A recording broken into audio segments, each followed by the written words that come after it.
தோழமை சொந்தங்களுக்கு பணிவான வணக்கங்கள். இன்றைய வகுப்பினை தொடர்ச்சியாக கடந்த 4 தினங்களாக விடுபடுத்து பாடம் எடுத்துக் கொண்டிருக்கக்கூடிய அருமை தோழியர் கிருத்திகா அவர்கள் நடத்த இருக்கின்றார்கள். இந்த வகுப்புகளை மிக கவனமாக படித்தால் நிச்சயமாக மிக மிக பயனுள்ளதாக உங்களுக்கு அமையும் என்பதை நான் சொல்லி தெரிய வேண்டியதில்லை. கண்டிப்பாக பாடத்தில் முழுமையாக கவனம் செலுத்திடுங்கள் என உங்களை நான் அன்புடன் கேட்டுக்கொள்கிறேன். தற்பொழுது கிருத்திகா அவர்கள் பாடத்தை துவக்குவார்கள். மேடம், நீங்க ஸ்டார்ட் பண்ணுங்க மேடம். நான் ஆஸ் யூஷுவல் மீட் பண்ணிக்கிறேன். சார் ஓகே சார், நான் கமெண்ட்ஸ் பண்ணிக்கிறேன் சார். Okay okay. தலைவர் உள்ளிட்ட அனைவருக்கும் என்னுடைய இனிய மாலை வணக்கம். ஸோ வெரி குட் ஈவினிங் எல்லாருக்கும். 4th கன்சிக்யூட்டிவ் டேவா நம்ம இந்த பிஓ ரெகுலேஷன்ஸை நம்ம தொடர்ந்து பார்த்துட்டு இருக்கோம். கிட்டத்தட்ட ஒரு 60% ஆஃப் த போர்ஷனும் நம்ம இன்னைக்கு கம்ப்ளீட் பண்ணிடுவோம். ஸோ பாக்கி இருக்கிற போர்ஷன்ஸையும் ரொம்ப சீக்கிரமா முடிச்சுட்டு ஒரு குவிக்கான ஒரு ரிவிஷன், ஒரு கொஸ்டின் அண்ட் ஆன்சர் அந்த மாதிரி ஒரு செஷன் நம்ம பிளான் பண்ணிக்கலாம். ஸோ பிஃபோர் தட் இன்னையோட வகுப்பு நேத்தினோட வகுப்பினுடைய கண்டினியூவேஷன். ஸோ நேத்து உங்களுக்கு ஞாபகம் இருக்கும், நம்ம நிறைய டிஃப்ரெண்ட் கைண்ட்ஸ் ஆஃப் டெலிவரி சம்பந்தப்பட்ட நிறைய விஷயங்கள், standard like methods of addressing என்ன, ஸ்டாண்டர்ட் ரிமார்க்ஸ் என்ன, டெலிவரி சம்பந்தப்பட்ட ஒரு டேமேஜ் ஆன ஐட்டம் எப்படி டெலிவர் பண்ணும், தொலைந்து போன ஐட்டம் எப்படி ட்ரீட் பண்ணும், இந்த மாதிரியாக நிறைய பார்த்தோம். குறிப்பாக காம்பன்சேஷன், இழப்பீடு, ஒரு பொருள் டேமேஜ் ஆனாலும் தொலைந்து போனாலும் அதற்கான இழப்பீட்டை எப்படி பெறணும் அப்படின்றதுக்கான எல்லா விஷயங்களும் நேற்றைய வகுப்புல நம்ம டீட்டெயிலா நம்ம டிஸ்கஸ் பண்ணோம். அந்த வகையில ரெகுலேஷன் நம்பர் 77 வரைக்கும் நேற்று நம்ம பார்த்திருந்தோம். இன்னைக்கு ரெகுலேஷன் நம்பர் 78 நம்ம ஆரம்பிக்கலாம். அதாவது நேத்து டொமஸ்டிக் ஐட்டம்ஸ்னுடைய காம்பன்சேஷன், இழப்பீடு எப்படி பண்ணலாம், எவ்வளவு நாளைக்குள்ள அந்த கம்ப்ளைண்ட் பண்ணும், அந்த கம்ப்ளைண்ட் கொடுக்கும்போது என்னென்ன டீடைல்ஸ் அப்படின்னு பார்த்தோம். சோ அதன் தொடர்ச்சியாக இன்னைக்கு இன்டர்நேஷனல் ஐட்டம்ஸ், ஃபாரின் ஆர்டிகல்ல அந்த காம்பன்சேஷன் இழப்பீடு அப்படின்றத நம்ம எப்படி பண்ணணும் அப்படிங்கறத இந்த ஸ்கிரீன்ல நம்ம பார்க்கலாம். சோ நம்ம நேத்து பார்த்த அதே டேர்ம்ஸ் தான் பொருந்தும். சோ காம்பன்சேஷன் இழப்பீடு அப்படின்றது எப்போ வரும்? சோ ஒரு பொருள் தொலைந்து போனா, லாஸ் ஆனா கிடைக்கும், டேமேஜ் ஆனா, ஏதாவது சேதம் ஏற்பட்டாலும், அல்லது பார்ட் லாஸ், ஒரு பகுதியாக ஏதாவது ஒரு தொலைந்து போனாலோ இல்ல பார்ட் ஒரு டேமேஜ் இந்த மாதிரி இருந்ததுன்னா வரும். இது டொமஸ்டிக்கும் பொருந்தும், இன்டர்நேஷனல் ஐட்டம்ஸ்க்கும் பொருந்தும். ஆனா எந்தெந்த சூழ்நிலைகள்லாம் இழப்பீடு கிடையாது அப்படின்னு இது ஒரு டீடைல் டிஸ்கஷன் பார்த்தோம். சோ சேம் அதே தான் இன்டர்நேஷனல் ஆர்டிகல்ஸ்க்கும் பொருந்தும். நம்ம பார்த்த மாதிரி ஒரு ஃபெயில் டெலிவரி, ஒரு தோல்வியுற்ற டெலிவரியின் அடிப்படையில அதுக்கு யாராவது காம்பன்சேஷன் கேட்டாங்கன்னா கிடையாது. ஆல்சோ ஒரு அட்ரஸ் ரொம்ப அன்சேஃபா, பாதுகாப்பற்றதாக இல்ல அன்செக்யூர்டா இருந்தா கிடையாது. ஒரு அட்ரஸ்ல இருக்கக்கூடிய அந்த நபர் நிரந்தரமாக அந்த ஒரு அட்ரஸை ஆக்கிரமிக்கல அப்படின்னாலும் அதுக்கும் இழப்பீடு கிடையாது. அதே மாதிரி நம்மளுடைய மெத்தட்ஸ் ஆஃப் அட்ரஸிங்கின் படி எல்லாமே முழுமையாக அந்த அட்ரஸ் கரெக்டா இருக்கணும். சோ முறையாக தெளிவாக கரெக்டாக அட்ரஸ் பண்ணல அப்படின்னா அதுக்கு இழப்பீடு கிடையாதுன்னு சொன்னோம். சோ இன்டர்நேஷனல் ஆர்டிகல்ஸை பொறுத்த வரைக்கும் என்ன சொல்றாங்கன்னா, யூபியூ அதாவது யூனிவர்சல் போஸ்டல் யூனியனுடைய அட்ரஸிங் ஸ்டாண்டர்ட்ஸை பூர்த்தி செய்யாம முழுவதுமாக சரியாக அட்ரஸ் பண்ணாத எதுவும் அதனால டெலிவரி முடியல அப்படின்னா அதுக்கு இழப்பீடு கிடையாது. சோ அட்ரஸ் இல்லெஜிபிள், தெளிவாக இல்லைன்னா அதுக்கு இழப்பீடு கிடையாது. சோ இந்த டெலிவரியை அட்டெம்ப்ட் செய்யறதுனால ஒரு தனிநபர்னுடைய ஒரு உடல் நலமும் பாதுகாப்புக்கும் ஆபத்து ஏற்படும் வண்ணம் இருந்தால் அதற்கு இழப்பீடு கிடையாது. So for any other reason, எந்த காரணத்துக்காகவும் அங்க டெலிவரி செய்ய முடியும் அப்படின்றது ஒரு சாத்தியம் இல்லை அல்லது நியாயமாக இல்லை அப்படின்னா அதுக்கும் காம்பன்சேஷன் கிடையாது. அண்ட் இந்த ரெகுலேஷன்ல ஒழுங்குமுறைகள்ல இருக்கக்கூடிய கண்டிஷன்ஸை முழுவதுமாக பூர்த்தி செய்யலன்னா கிடையாது. போஸ்டேஜ் சரியா கட்டலனாலும் கிடையாது. இதுல தடை செய்யப்பட்ட பொருட்கள் ஏதேனும் இருக்கு அப்படின்ற பட்சத்துல அதுக்கும் இழப்பீடு கிடையாது. ப்ரோஹிபிட்டட் ஐட்டம்ஸ் இருந்தா அது கிடையாது. சோ இந்த லாஸோ டேமேஜோ ஒரு வேற ஏதோ ஒரு இயற்கை சீரழிவுனாலேயோ இல்ல வேற எதுவும் ஒரு உள்ளார்ந்த குறைபாடுனால நமக்கு ஏதாவது இந்த லாஸோ டேமேஜோ இருக்குன்னா அதுக்கு கிடையாது. இது போக இன்னும் இன்டர்நேஷனல் ஐட்டம்ஸ்க்கு இன்னும் ஒரு சில கண்டிஷன்ஸ் பிரிஸ்கிரைப் பண்ணிருக்காங்க. அதுதான் இப்ப நீங்க ஸ்கிரீன்ல பாக்குறாங்க. நீங்க அனுப்பக்கூடிய அந்த ஐட்டம் ரெஜிஸ்டர்ட் பல்க் பேக்காக இருக்கும் பட்சத்துல, இதை நீங்க போஸ்டல் நம்மளோட பிஓ கைட் பார்ட் 2ல இன்னும் நீங்க டீடைல்டா படிப்பீங்க.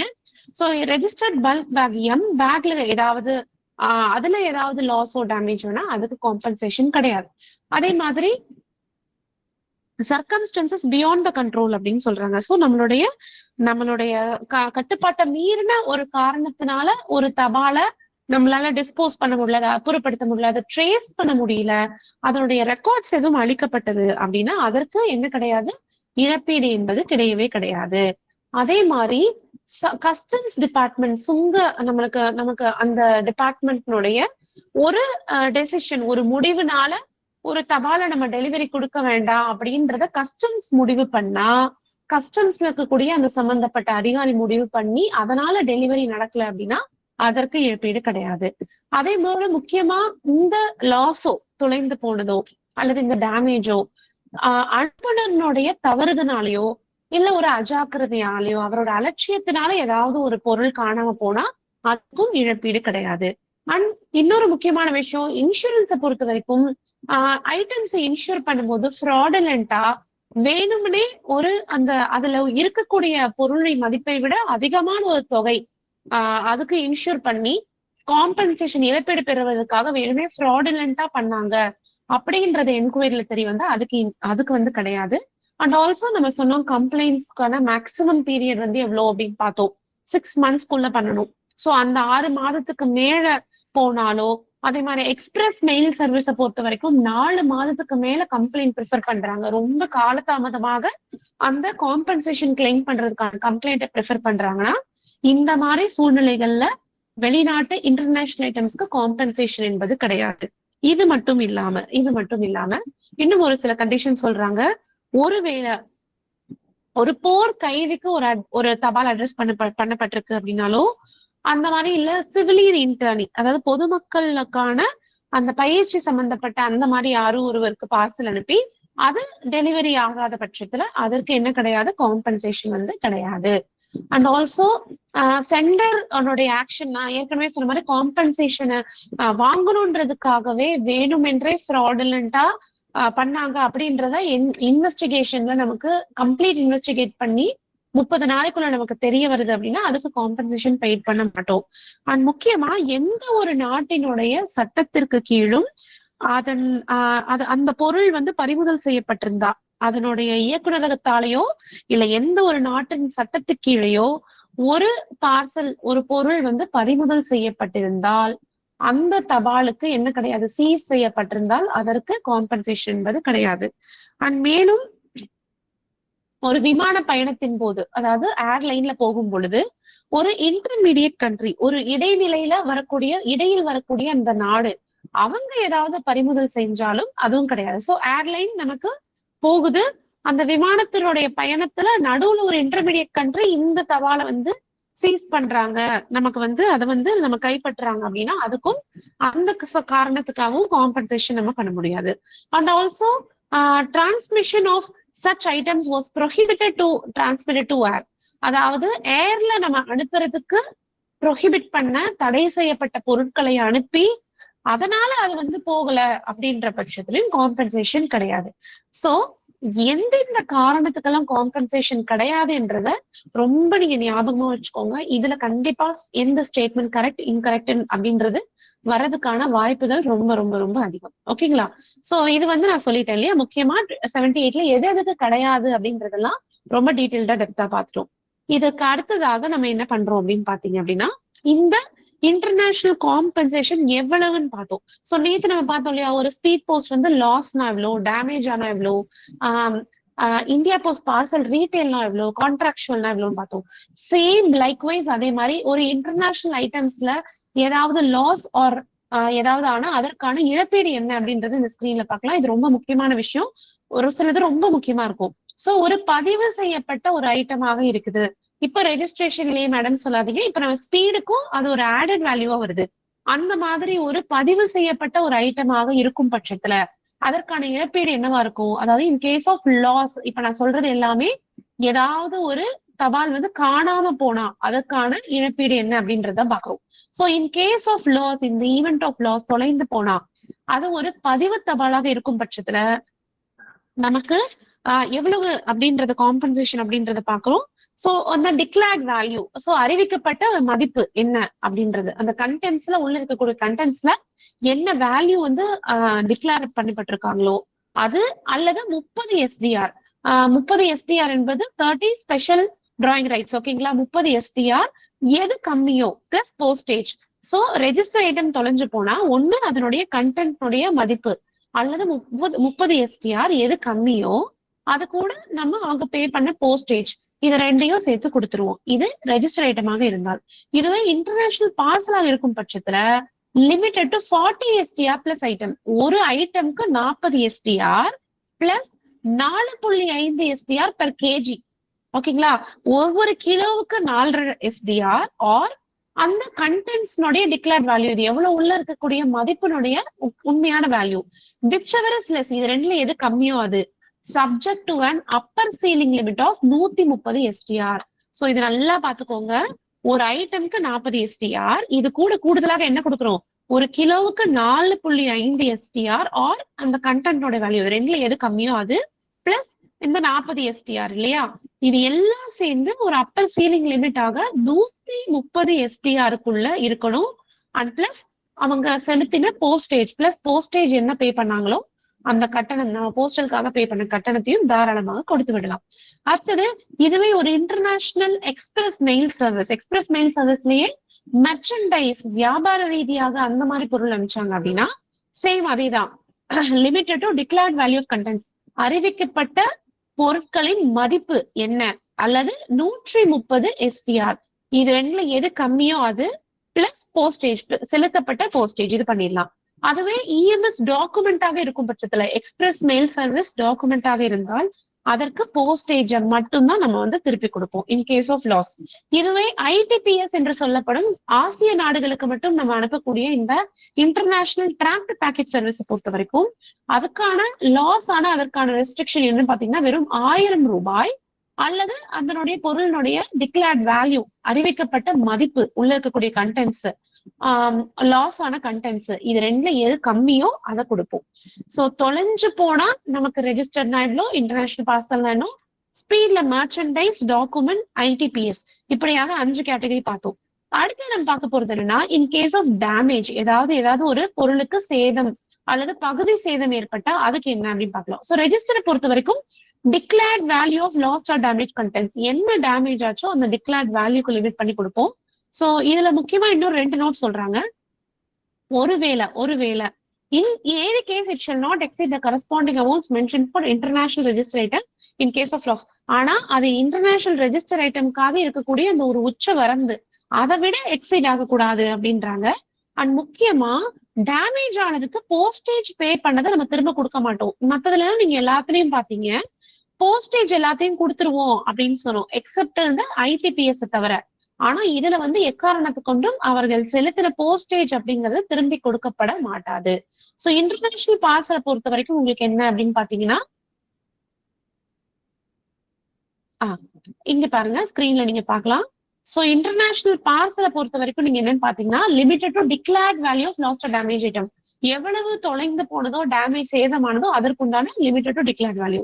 இதுவே இஎம்எஸ் மெர்ச்சன்டைஸா இருக்கிற பட்சத்துல அதேதான், limited to declared value of lost, பெரும்பாலும் அதே தான் சொல்லியிருக்காங்க. அண்ட் இஎம்எஸ் டாக்குமெண்ட்டை பொறுத்த வரைக்கும் உங்களுக்கு limited to the postage paid, என்ன போஸ்டேஜ் நீங்க செலுத்துறீங்களோ அதற்கு உண்டான அமௌண்ட். ஐடிபிஎஸ் பொறுத்த வரைக்கும் அதுவே தான், ரெஸ்ட்ரிக்டட் டு 1000 ஒரு actual value of contents damage, இது ரெண்டுல எது கம்மியோ அதை கொடுத்துருவோம். சோ லாஸ்னா என்ன, டேமேஜ்னா என்ன அப்படின்றத இப்ப இந்த ஸ்கிரீன்ல நீங்க ரொம்ப தெளிவா நீங்க பாத்திருப்பீங்க. சோ இப்போ இதோட நம்மளுடைய போத் டொமஸ்டிக் அண்ட் இன்டர்நேஷனல் இதனுடைய உங்களுடைய காம்பன்சேஷன், நம்மளுடைய அதனுடைய இழப்பீடு பத்தின டீடைல் இப்ப நம்ம பார்த்துட்டோம். ஓகேங்களா? சோ வித் 78 ரெகுலேஷன் அப்படின்றது முடிஞ்சது. அடுத்தது கம்ப்ளைண்ட், இந்த இன்டர்நேஷனல் ஐட்டம்ஸ்க்கான இந்த காம்பன்சேஷனுக்கான கம்ப்ளைண்ட். நேற்று நம்ம டொமஸ்டிக் பார்த்தோம் இல்லைங்களா, புக்கிங்கை பொறுத்த வரைக்கும் 15 நாளைக்கு மேல 60 நாளைக்குள்ள நம்ம காம்பன்சேஷன் வந்து கிளைம் பண்ணோம் அப்படின்னா, அந்த வகையில இன்டர்நேஷனல் ஆர்டிகல்ஸை பொறுத்த வரைக்கும் கம்ப்ளைண்ட் எவ்வளவு நாளைக்குள்ளவா ப்ரிஃபர் பண்ணும் அப்படின்னு பாத்தீங்கன்னா, centre as well as addressee, அனுப்புனர் அல்லது பெறுநர், இவங்க யார் வேணாலும் கம்ப்ளைண்ட் ரைஸ் பண்ணலாம். within 24 hours of receipt of item, பொருளை கையில் வாங்கியதுல இருந்து 24 மணி நேரத்துக்குள்ள கம்ப்ளைண்ட் ரெஜிஸ்டர் பண்ணும். In case of damage or loss or theft, டேமேஜா இருந்தாலும் அல்லது பார்ஷியல் லாஸ், பகுதியாக ஏதாவது இல்லை அப்படின்னாலும், அல்லது திருடப்பட்டிருந்தா தெஃப்ட் அந்த மாதிரி ஏதாவது போயிருந்தாலும் அதற்கு என்ன ஆயிருக்கணும், within 24 hours, பொருளை கையில வாங்குறது 24 hours. அதே போல in case of parcels or registered or insured items posted, நீங்க போஸ்ட் பண்ணி அதுல ஏதாவது மிஸ்ஸிங் அந்த மாதிரி காணாம போனா அதை பொறுத்த வரைக்கும் உங்களுக்கு பாத்தீங்கன்னா 6 months from the day on which posted. Post செய்யப்பட்டதுல இருந்து 6 மாதத்திற்குள்ளாக நம்ம என்ன பண்ணணும், கம்ப்ளைண்ட் நம்ம ப்ரிஃபர் பண்ணணும். இதுவே எக்ஸ்பிரஸ் மெயில் சர்வீஸ்ல நீங்க ஏதாவது போஸ்ட் பண்றீங்க அப்படின்னா அதற்கான காலக்கெடு எவ்வளவு சொல்றாங்க, within 4 months from the date on which the item was posted. So நார்மலாக நீங்க டேமேஜ் ஆயிடுச்சு இல்ல பார்ஷல் லாஸ் அப்படின்னா கையில வாங்கினதுல இருந்து 24 மணி நேரம். சோ புக் பண்ணிட்டீங்க அப்படின்னா ரெஜிஸ்டரும் இன்ஷூர் பண்ணிட்டீங்கன்னா அதுல இருந்து 6 மாசம். அதுவே எக்ஸ்பிரஸ் மெயில் சர்வீஸாக இருந்தா நம்ம புக் பண்ணதுல இருந்து 4 மாசம். ஓகேங்களா? இந்த குறிப்பிட்ட டைம்லைனை தாண்டி வரக்கூடிய எந்த ஒரு காம்பன்சேஷனுக்கான எந்த ஒரு கிளைமையும் அனுமதிக்கப்பட மாட்டாது. இதான் ரெகுலேஷன் நம்பர் 79. அடுத்த ரெகுலேஷன் நம்பர் 80 என்ன சொல்லுதுன்னா, இன்னும் ஒரு சில கேசஸ்ல எப்பெல்லாம் காம்பன்சேஷன் நம்ம பே பண்ண மாட்டோம் அப்படின்றது வந்து சொல்றாங்க. இதை நான் ஆல்ரெடி அந்த முன்னாடி பார்த்ததுதான், ஒரு குயிக்கா பார்த்துடலாம். ஒருவேளை அந்த லாஸோ டேமேஜோ நான் ஏற்கனவே சொன்ன மாதிரி அனுப்புனருடைய தவறுதல்னாலயோ அல்லது அலட்சியத்தினாலயோ நமக்கு வந்தது அப்படின்னா அதுக்கு காம்பன்சேஷன் கிடையாது. இன்சூரன்ஸ் வந்து ஃப்ராடுலண்டா வேணும்னே அதனுடைய மதிப்பை விட அதிகமாக வைத்து காம்பன்சேஷன் கிளைம் பண்ணுன்ற நோக்கத்தோட யாரும் தவறுதலாக ஃப்ராடுலண்டா பண்ணாங்கன்னா அதுக்கு காம்பன்சேஷன் கிடையாது. அதே மாதிரி ஒரு இன்சூர் பண்ண ஐட்டமை திரும்ப ரிட்டர்ன் பண்ணிட்டு அந்த கம்ப்ளைண்ட் ரொம்ப லேட்டரா பண்றாங்க அப்படின்ற பட்சத்துல அதுக்கும் கிடையாது. அதே மாதிரி 6 மாசத்துக்கு மேல 6 மாசத்துக்குள்ள நீங்க அந்த பத்திர இன்டிமேஷன் லாஸ் அல்லது அதை பத்திர இன்டிமேஷன் எதுவும் கொடுக்கல அப்படின்னா இந்த மாதிரியான காரணங்களுக்கு இழப்பீடு என்பது இன்டர்நேஷனல் ஐட்டம்ஸ்க்கு கிடையாது. இது நம்ம ஆல்ரெடி முன்னாடியே பார்த்துட்டோம். இது மட்டும் இல்லாம இன்னும் ரெகுலேஷன் நம்பர் 80 என்னெல்லாம் சொல்றோம் அப்படின்னு பாத்தீங்கன்னா, ஒருவேளை இந்த லாஸோ இந்த தொலைஞ்சு போனதோ அப்ஸ்ட்ராக்ஷன் இல்ல டேமேஜ் இதெல்லாம் பாத்தீங்கன்னா இம்ப்ராப்பர் பேக்கிங்னால, அதாவது பேக்கிங் சரியாக செய்யப்படாததுனால ஒரு பொருள் தொலையுது இல்ல ஒரு பொருள் சேதமடையுது அப்படின்னா அதற்கு என்ன கிடையாது, காம்பன்சேஷன் அப்படிங்கிறது கண்டிப்பாக கிடையாது. அப்புறம் where there is no visible damage, கவர்லயோ அதன் சீல்லையோ எந்த ஒரு பாக்குறதுக்கு எந்த ஒரு டேமேஜும் தெரியல அப்படிங்கிற பட்சத்துல யாராவது லாஸ் அப்படின்னு சொன்னாங்கன்னா அதுக்கும் காம்பன்சேஷன் கிடையாது. அதே மாதிரி பியாண்ட் த கண்ட்ரோல், அதாவது கட்டுப்பாட்டுக்கு மீறிய ஒரு சம்பவம், அதாவது புயல், கப்பல் விபத்து, இல்ல எர்த்குவேக் பூகம்பம், இல்ல போர் ஏதாவது நடக்குது, இந்த மாதிரி ஏதாவது சந்தர்ப்பத்தின் சூழ்நிலைக்கு மீறி நடக்கக்கூடியதுனால இதனால டெலிவரி பண்ண முடியலன்னா அதுக்கு லாஸ் ஆச்சோம்னா காம்பன்சேஷன் கிடையாது.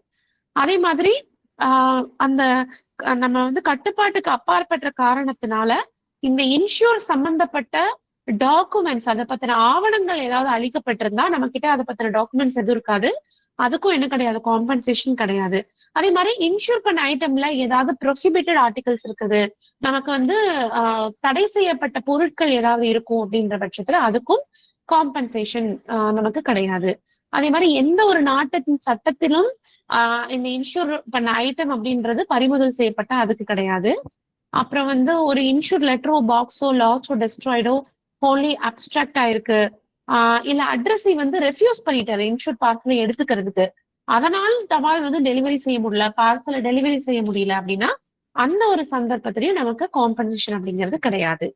சோ அடுத்த ரெகுலேஷன் நம்பர் 81ல நீங்க என்ன பார்க்க போறீங்க அப்படின்னு பாத்தீங்கன்னா, what is the period for settlement of compensation.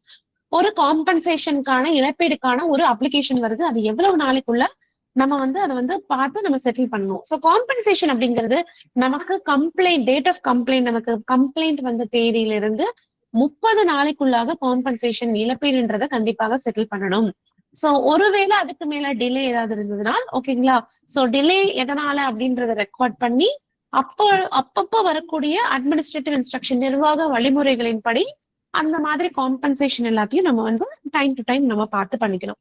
So முக்கியமா இந்த சென்டரோ அட்ரஸையோ கிளைம் வந்து கொடுக்கும் பொழுது அதுக்கு இந்த ரெகுலேஷன் படி அதுக்கு தேவைப்படக்கூடிய வேலிட் ப்ரூஃப், அவங்களுடைய ஐடி ப்ரூஃப், இது எல்லாத்தையும் முறையாக கொடுத்து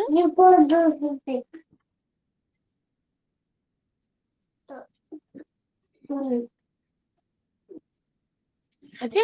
சோ சென்டரோ அட்ரஸையோ காம்பன்சேஷன் கிளைம் பண்ணும் பொழுது இந்த ரெகுலேஷன் படி என்னென்ன தேவையோ, புக்கிங்க்கு தேவையான வேலிட் ப்ரூஃப், ஐடி ப்ரூஃப், அந்த சம்பந்தப்பட்ட டாக்குமெண்ட்ஸ் நம்ம நேற்று ரொம்ப விலாவரியா பார்த்தோம், இதெல்லாம் கொடுத்து முறையே அவங்களோட கம்ப்ளைண்ட்டை அவங்க புக் பண்ணும்.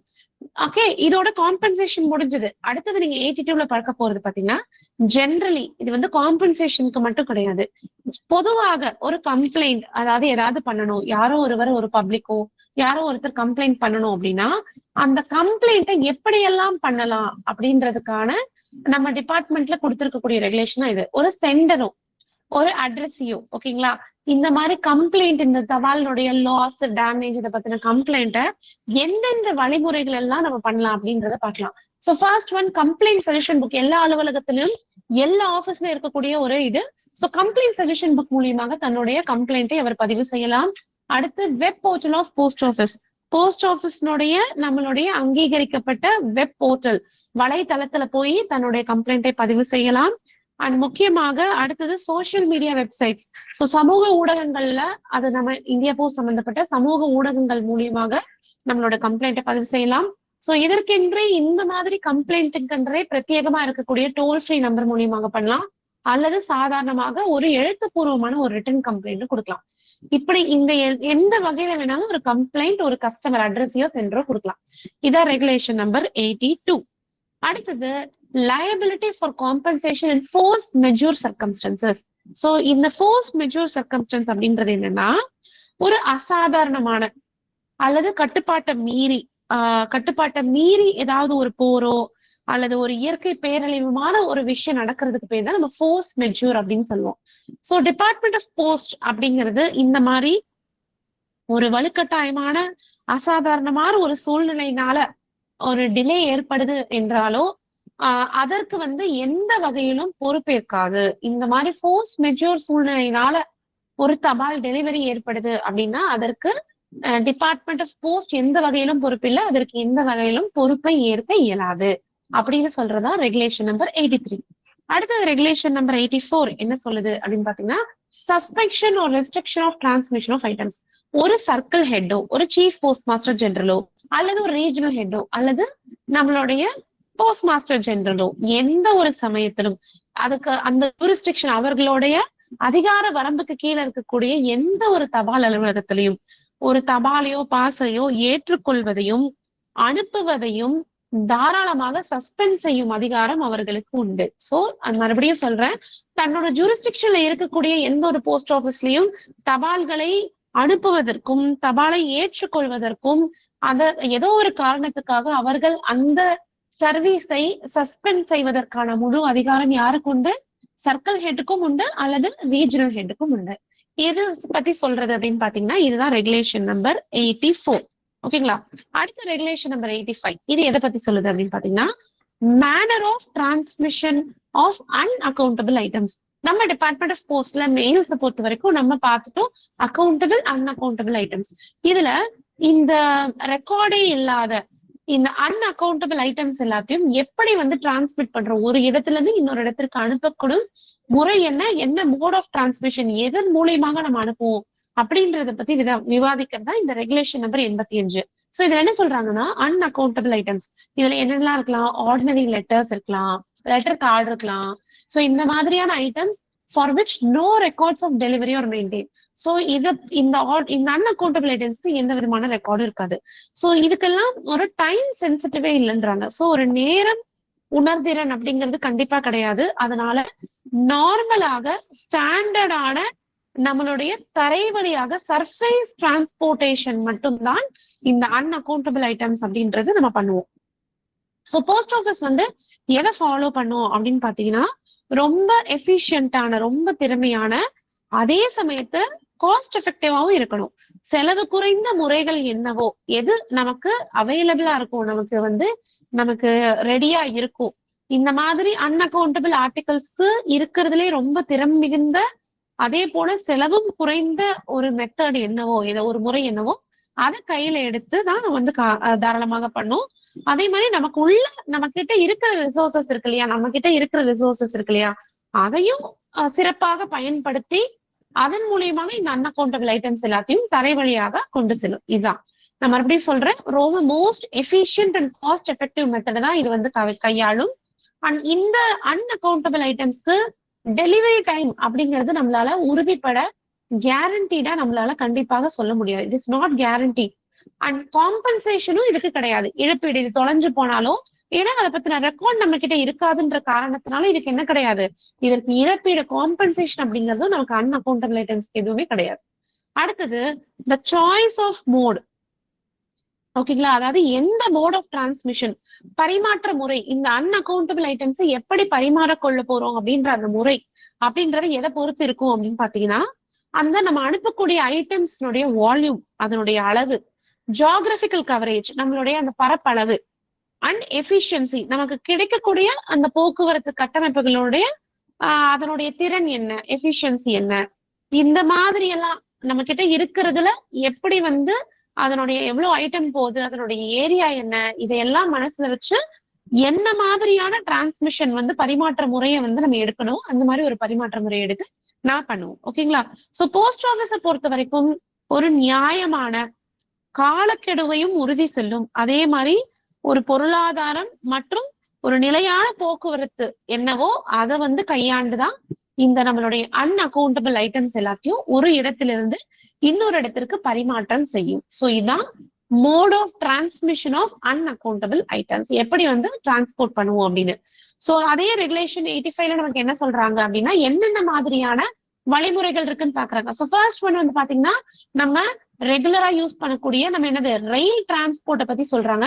சோ ஆர்டினரி ஆர்டிகல்ஸை பொறுத்த வரைக்கும் லாங் டிஸ்டன்ஸ் டிரான்ஸ்போர்டேஷனாக இருக்கும் பட்சத்துல, ரொம்ப தொலைதூரத்துக்கு இது கொண்டு போகணும் அப்படின்ற பட்சத்துல அது என்ன எதை கையாளும் எடுக்கும் பாத்தீங்கன்னா, ரயில் மூலியமாக ஏற்படும் டிரான்ஸ்போர்ட்டை கையில் எடுக்கும்.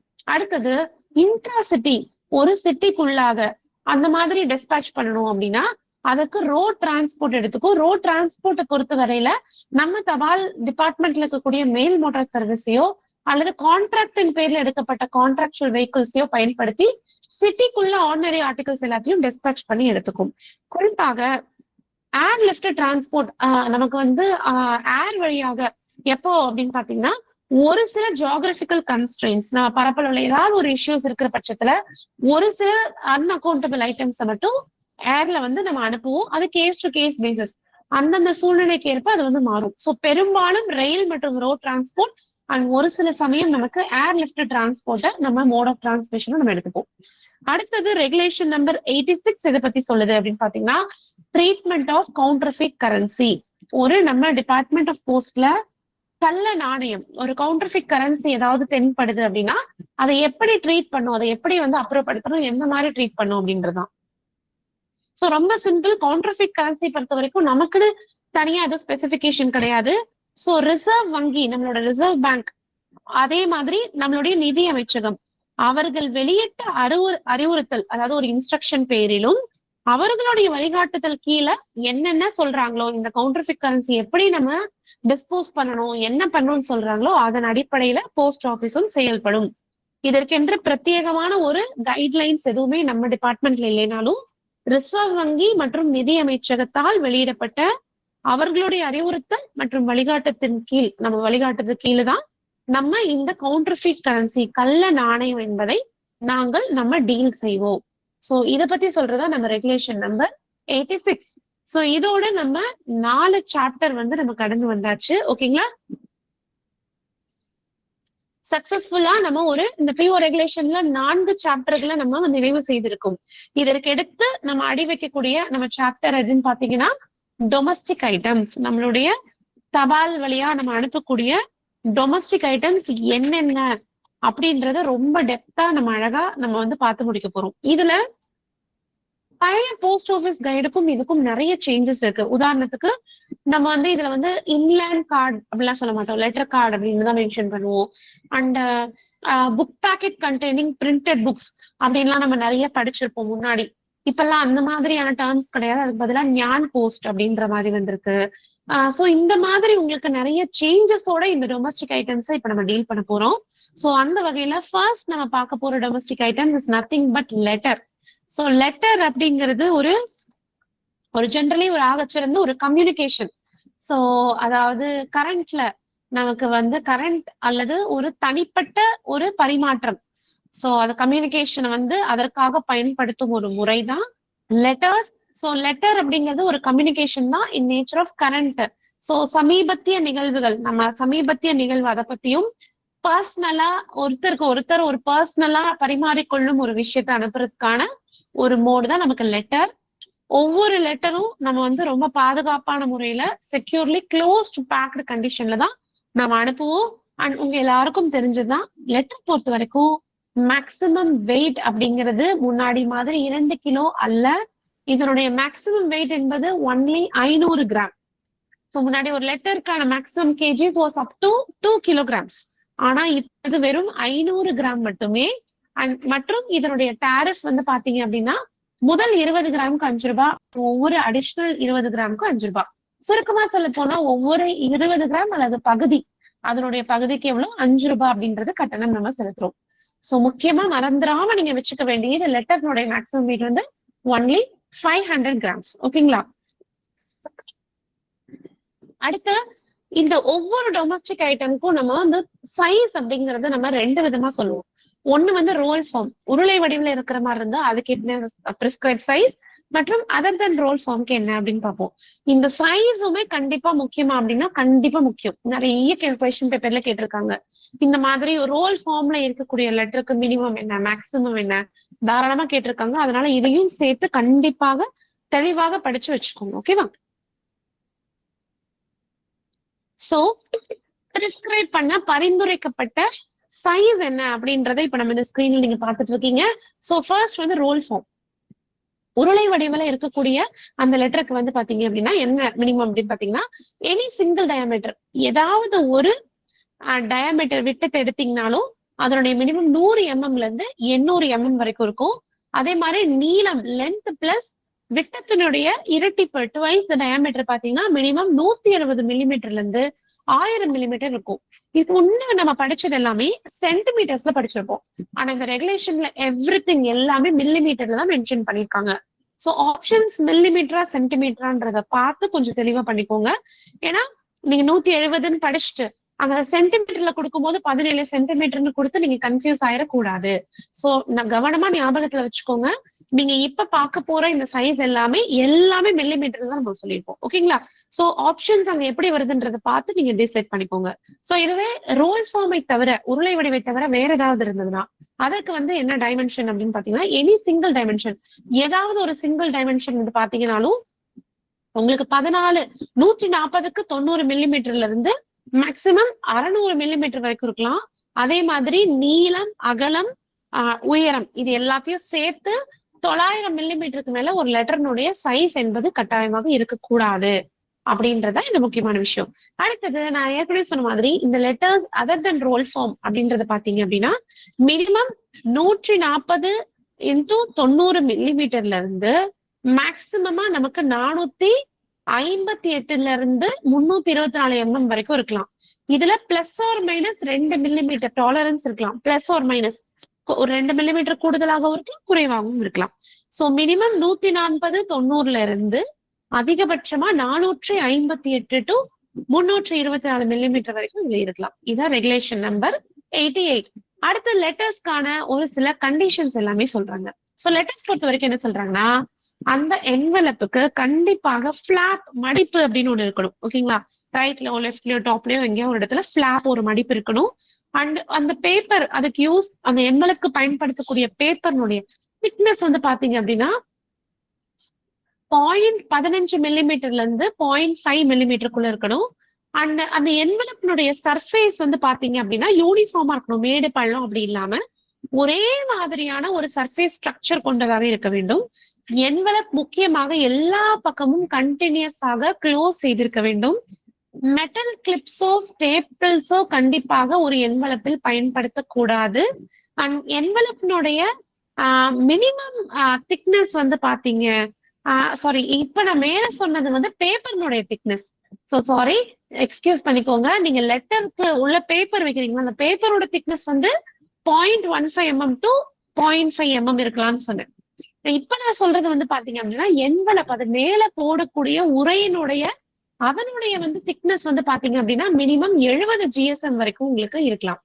அடுத்தது அது வந்து ஒரு யூ ஷேப்ல பெண்ட் பண்ற மாதிரி ரொம்ப பிளெக்சிபிளா வந்து இருக்கணும் அப்படின்னு சொல்றாங்க. இதெல்லாம் ஒரு சில காமன் கண்டிஷன்ஸ். அடுத்தது இப்ப நீங்க ஸ்கிரீன்ல பாக்குறது ஒரு முக்கியமான விஷயம், விண்டோ, அதாவது என்வலப் வித் விண்டோ. இது வந்து நான் இந்த பிக்சரை காமிச்சேவும் சொல்லிடுறேன். ஏன்னா நீங்க டெக்ஸ்ட்ல பாக்கிறத விட பிக்சர்ல பார்த்தா உங்களுக்கு ரொம்ப ஈஸியா இருக்கும். சோ ஃபர்ஸ்ட் ஒன் நீங்க இதுல என்ன பார்க்க போறீங்கன்னா இந்த விண்டோனுடைய நீள அகலம் மேக்சிமம் மினிமம் எவ்வளவு இருக்கலாம்னு. சோ இருங்க கொஞ்சம் ஜூம் பண்றேன். ஓகே, ஐ திங்க் இப்ப விசிபிளா இருக்குன்னு நினைக்கிறேன். சோ இப்ப இந்த விண்டோ இல்லையா, இந்த மாதிரி ஒரு விண்டோ இருக்கக்கூடிய ஒரு என்வலப். இந்த விண்டோக்கே மினிமம் மேக்ஸிமம் நீள அகலம் எவ்வளவு இருக்கலாம்னு சொல்றாங்க. இந்த விண்டோனுடைய நீளம் வந்து 80 இருந்து 125 மில்லிமீட்டர் வரைக்கும் இருக்கலாம். அண்ட் அதே மாதிரி அகலம் வந்து பாத்தீங்கன்னா 35 இருந்து 50 மில்லிமீட்டர் வரைக்கும் இருக்கலாம். இது அந்த விண்டோ, அந்த நமக்கு எழுதுல டிரான்ஸ்பரண்டா நம்ம உள்ளே இருந்து படிக்கக்கூடிய அந்த விண்டோ, அதனுடைய நீள அகலம் மேக்சிமம் எவ்வளவு இருக்கலாம்னு சொல்லிட்டோம். ஓகேங்களா. அடுத்து இந்த விண்டோக்கும் கவருக்கும் உள்ள டிஃபரன்ஸ் இருக்கு இல்லையா, அதற்கான அளவு இருக்கு இல்லைங்களா, அதுக்கு ஒரு சில மதிப்பு சொல்றாங்க. அது என்னன்னு பாத்தீங்கன்னா, லெஃப்ட் சைட்ல இருந்து அந்த விண்டோக்கு அட்லீஸ்ட் ஒரு 15 மில்லிமீட்டரா சைஸ் இருக்கணுமா. நான் ரிப்பீட் பண்றேன், இந்த இடது பக்கத்துல இருந்து இந்த இந்த இந்த இந்த விண்டோ ஆரம்பிக்கிற வரைக்கும் 15 மில்லிமீட்டர், இடது பக்கத்துல இருந்து 15 மில்லிமீட்டர், அதே மாதிரி கீழே இருந்தும் ஒரு 15 மில்லிமீட்டர் இருக்கலாம்னு சொல்றாங்க.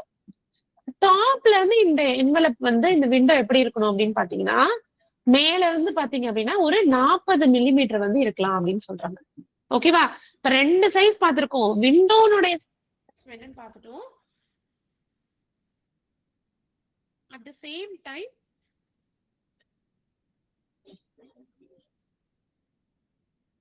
Okay, at the same time நம்மளுடைய என்வலப்புக்கும் நம்மளுடைய இந்த விண்டோவுக்கும் உள்ள இடைவெளி எவ்வளவு இருக்கு அப்படின்றதையும் நம்ம இதன் மூலியமா நம்ம பார்த்துட்டோம். ஓகேங்களா. சோ அடுத்தது வந்து பாத்தீங்கன்னா இதுதான் லென்த் அண்ட் பிரெத், இதுல இவ்வளவு மட்டும் தான் இருக்கும். ஓகேங்களா. வேற எதுவும் முக்கியமான விஷயங்கள் கிடையாது. இது போக இந்த விண்டோ என்வலப்க்கு இன்னும் ஒரு சில கண்டிஷன்ஸ் நமக்கு பிரிஸ்கிரைப் பண்றாங்க, அதெல்லாம் நீங்க ஸ்கிரீன்ல பார்க்கலாம்.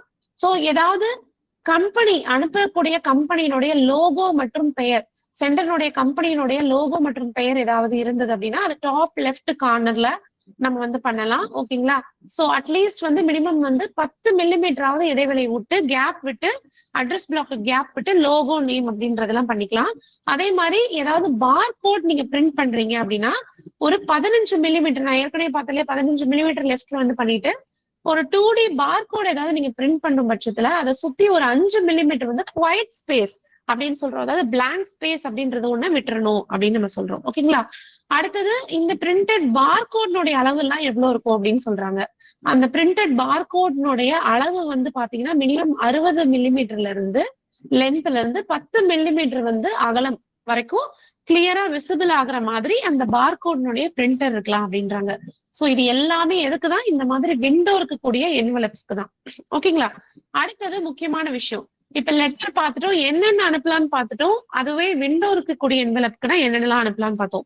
இப்ப நீங்க ஸ்கிரீன்ல பாக்குறது என்னன்னு பாத்தீங்கன்னா, கண்டிஷன்ஸ் ஃபார் போஸ்டிங் ஆஃப் லெட்டர்ஸ்ல இன்ஃபிரிஞ்ச்மெண்ட் ஆஃப் கண்டிஷன்ஸ். சோ நான் இதை மட்டும் சொல்லிடுறேன், ஒவ்வொரு டொமஸ்டிக் ஐட்டம் பத்தி பார்க்கும் பொழுதும் உங்களுக்கு விதி மீறல்கள் ஆனால் அதை என்னவா ட்ரீட் பண்ணும், எப்படி அப்படின்றது எல்லாமே நம்ம வந்து பார்க்க போறோம், வரிசையா பார்க்க போறோம். அந்த வகையில முதலாவதாக ஒரு லெட்டர் நம்ம அனுப்ப போறோம் அப்படின்னா அதுல ஏதாவது விதிமீறல்கள் இருக்கு. என்ன மாதிரி விதிமீறல்கள் இருக்கலாம், 500 கிராமுக்கு மேல போடலாம், ஆர் நம்ம சொன்ன இந்த கண்டிஷன்ஸ் எல்லாம் முழுமையா சாட்டிஸ்ஃபை பண்ணாம இருக்கலாம். இந்த மாதிரி இருக்கக்கூடிய ஒரு லெட்டர்ல விதி மீறல்கள் அப்படின்றது இருந்ததுனால் அது டபுள் த போஸ்டேஜ் நம்ம வந்து வாங்குவோம். ஓகே. சோ வந்து டபுள் த போஸ்டேஜ், சோ எவ்வளவு வந்து பற்றாக்குறையோ டபுள் த போஸ்டேஜா ட்ரீட் பண்ணி ஏற்கனவே பே பண்ண போஸ்டேஜை கழிச்சுட்டு அது போக மீதம் இருக்கக்கூடிய அமௌண்ட்டை நம்ம வாங்கிட்டு தான் கொடுப்போம். இதே போன்று ஒரு லெட்டர்ல வேல்யூ அடிஷன், மதிப்பு கூட்டு சேவைகள் ஏதாவது வேணும் அப்படின்னா அது அவ்வப்போது வரக்கூடிய நம்மளுடைய நிர்வாக நம்மளுடைய வழிமுறைக்கு கீழே தான் நம்ம எல்லாமே ஒண்ணுன்னா பண்ணுவோம். சோ குறிப்பா டபுள் த போஸ்டேஜ், அவ்வளவுதான். லெட்டர்ஸ்ல ஏதாவது விதிமீறல்கள் இருந்தால் அது டபுள் த போஸ்டேஜாக நம்ம வாங்கிப்போம். சோ இதுதான் லெட்டரை பத்தின ஒரு கிறிஸ்பான ஒரு இன்ஃபர்மேஷன். அடுத்தது நீங்க ரெகுலேஷன் நீங்க பார்க்க போறது எதை பத்தினது அப்படின்னு பாத்தீங்க அப்படின்னா letter cards. So inland letter card என்று சொல்லக்கூடிய லெட்டர் கார்டை பத்தி தான் இப்ப நம்ம பாக்குறோம். சோ இந்த லெட்டர் கார்டு அப்படின்றது வந்து பாத்தீங்க அப்படின்னா ஒரு இதே மாதிரி நம்ம முன்னாடி பார்த்த மாதிரி ஒரு பர்சனல் மட்டும் இல்ல, ஒரு அபிஷியல் கம்யூனிகேஷனுக்காக பயன்படுத்தக்கூடிய ஒரு முறைதான் லெட்டர் கார்டு. அண்ட் இதுவும் இந்தியாக்குள்ள மட்டும்தான் நம்ம பயன்படுத்த முடியும். It can be used only with in India. ஓகேங்களா. அண்ட் இந்த லெட்டர் கார்டு கூட எதையுமே நம்ம அட்டாச் செய்யவோ, எதையும் நம்ம கூடுதலாக இணைக்கவோ இல்ல உள்ள எதையும் என்க்ளோஸ் பண்ணவோ கூடாது. ரொம்ப முக்கியமா லெட்டர் கார்டு அப்படின்றத கண்டிப்பா நம்ம மேல டாப்ல நம்ம லெஃப்ட் கார்னர்ல லெட்டர் கார்டு அப்படின்றத கண்டிப்பாக நம்ம பிரிண்ட் பண்ணணும் அப்படின்னு சொல்றாங்க. சோ இதுல நம்மளுடைய டிபார்ட்மெண்ட்னுடைய நம்மளுடைய லெட்டர் கார்டும் உண்டு, பிரைவேட்டாவும் லெட்டர் கார்டு வந்து இருக்கு. சோ ஆனா இது ரெண்டுத்துக்குமே உள்ளான மேக்சிமம் வெயிட் எவ்வளவு இருக்கலாம் அப்படின்னு பாத்தீங்கன்னா வெறும் 5 கிராம் மேக்ஸிமம் வெயிட். அண்ட் இதனுடைய போஸ்டேஜ் வந்து எவ்வளவுன்னு பாத்தீங்க அப்படின்னா ₹2.50. ஓகேங்களா, ₹2.50. இதுதான் இந்த லெட்டர் கார்டினுடைய டேரிஃப் அண்ட் வெயிட் எல்லாமே இதுதான். ஓகேங்களா, அடுத்தது இந்த லெட்டர் கார்டினுடைய டைமென்ஷன். நம்ம அதை பார்த்த மாதிரி roll form other than roll form அப்படின்லாம் வராது. இந்த லெட்டர் கார்டை பொறுத்த வரைக்கும் ரெண்டு டைமென்ஷன் தான். ஒண்ணு அன்ஃபோல்டட், நம்ம மடிக்காம இருக்கும் பொழுது அதனுடைய டைமென்ஷன் என்ன, ஃபோல்ட் பண்ணிட்டா மடிச்சுட்டு அதனுடைய டைமென்ஷன் என்ன, அண்ட் குறிப்பா அதனுடைய பிளாப்ஸ் இருக்கு இல்லையா, நம்மளோட மூடக்கூடிய அந்த பிளாப்ஸ், அதனுடைய டைமென்ஷன் என்ன. இப்படி 3 வகையா இருக்கு. சோ குயிக்கா நம்ம பாத்திரலாம். அன்ஃபோல்டடா மடிக்காத போது அதனுடைய மினிமம் மேக்ஸிமம் வந்து பாத்தீங்கன்னா 282 x 182 millimetre, maximum 300 x 210 millimetre. இதை வந்து அன்ஃபோல்டடா இருக்கும் பொழுது. அதுவே உங்களுக்கு ஃபோல்டடா இருக்கும் போது பாத்தீங்க அப்படின்னா 152 x 90 இருந்து 210 x 100 மில்லிமீட்டர் வரைக்கும் இது இருக்கலாம். அண்ட் குறிப்பா லெஃப்ட் ரைட் டாப் சைடோடைய பிளாப்ஸ் இருக்கு. லெஃப்ட் ரைட் பிளாப்னுடைய வந்து அதனுடைய டைமென்ஷன் பாத்தீங்கன்னா 15 x 100 mm மேல எக்ஸீட் ஆகக்கூடாதுன்றாங்க. அதே மாதிரி டாப் சைட்ல வந்து பாத்தீங்கன்னா 15 x 210 மில்லிமீட்டருக்கு மேல அது கண்டிப்பாக தாண்டக்கூடாதுன்றாங்க. சோ இதுதான் லெட்டர் கார்டினுடைய அங்கீகரிக்கப்பட்ட சைஸ் என்பது இவ்வளவுதான். அடுத்தது ரொம்ப முக்கியமான விஷயம், இந்த லெட்டர் கார்டினுடைய பேப்பருக்கு ஏதாவது ஒரு கண்டிஷன் இருக்கா, இவ்வளவு இருக்கணும், அதுல பார்த்தோம் 70 GSM இருக்கணும் அப்படின்லாம் பாத்துரும். அதே மாதிரிதான் இருக்கும். இந்த லெட்டர் கார்டினுடைய பேப்பர் அதை மேக் பண்ற பேப்பரும் மினிமம் பாத்தீங்கன்னா 70 கிராம்/ஸ்கொயர் மீட்டர், அதாவது 70 GSMக்கு குறையாமல் கண்டிப்பாக இந்த லெட்டர் கார்டினுடைய ப்ரிப்பேர் பண்ணக்கூடிய அந்த பேப்பர் அப்படின்றது இருக்கணும். சோ லெட்டர் கார்டு பொறுத்த வரைக்கும் பிரைவேட்டா மேனுஃபேக்சர் பண்றவங்க கரெக்டா இந்த திக்னஸ் இருக்கிற பேப்பரோட பிளாப்ஸ் எல்லாம் கரெக்டா அந்த ஃபோல்ட் பண்ண வேண்டிய பிளாப்ஸ் எல்லாம் அதே டைமென்ஷன்ல வச்சு ஃபுல்லா கம் பண்ணி எல்லா பக்கமும் க்ளோஸ் பண்ணி நம்ம அந்த லெட்டர் கார்டை நம்ம கிட்ட டெலிவரிக்கு போஸ்ட் பாக்ஸ்ல கொண்டு வந்து கொடுத்துடலாம். ஒருவேளை நம்ம லெட்டருக்கு பார்த்தோம் டபுள் த போஸ்டேஜ் நம்ம வாங்கிப்போம் அப்படின்னு சொன்னோம். அதே போன்று ஒரு லெட்டர் கார்டுல ஏதாவது விதி மீறல்கள் அப்படின்னு இருந்ததுன்னா அதை என்னவா ட்ரீட் பண்ணலாம் அப்படின்னு சொல்றாங்கன்னா, அதை லெட்டராக ட்ரீட் பண்ணி டபுள் த டெஃபிஷியன்சி கலெக்ட் பண்ணிக்கலாம் அப்படின்றாங்க. அதை என்னவா ட்ரீட் பண்ணும், லெட்டரா ட்ரீட் பண்ணிட்டு அதுல என்ன இருக்கோ டபுள் த டெஃபிஷியன்சி நம்ம வாங்கிக்கணும் அப்படின்னு சொல்றாங்க. சோ இதுதான் லெட்டர் கார்டு. அண்ட் மூன்றாவதாக நம்ம பார்க்கக்கூடிய அடுத்த டொமஸ்டிக் ஐட்டம் எதை பத்தினது அப்படின்னு பாத்தீங்கன்னா it's all about post card. So post கார்டை பொறுத்த வரைக்கும் பாத்தீங்க அப்படின்னா என்னென்ன கண்டிஷன் வந்து பிரிஸ்கிரைப், ரொம்ப ஒரு எக்கனாமிக்கான சீப்பஸ்ட் கம்யூனிகேஷன் அப்படின்னு பாத்தீங்கன்னா டிபார்ட்மெண்ட்ல போஸ்ட் கார்டு தான். ரொம்ப இதுல இருக்கிறதுல விலை கம்மியா இருக்கணும். ஆனா அந்த போஸ்ட் கார்டுக்கு நம்ம போஸ்டல் மூலியமா டிரான்ஸ்மிட் பண்றதுக்கு ஒரு சில கண்டிஷன் சொல்றாங்க.